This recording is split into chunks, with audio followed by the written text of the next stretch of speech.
ఏమైనా పండుగలో పబ్బాలో లేకుంటే ఇంట్లో ఏమైనా కార్యాలు అయితే రంగురంగుల కరెంటు బుగ్గలతోని సింగారిస్తారు ఇంటిని.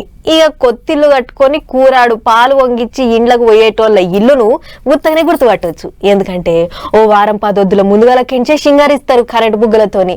అగో అట్లనే ఇవాళ గివ్వి వెలిగిపోయినాయి రంగురంగుల బుగ్గలతోని. దీపాల ఎలుగుల సెక్రటేరియట్ బంగ్లా మెరిచిపోతుందిలే.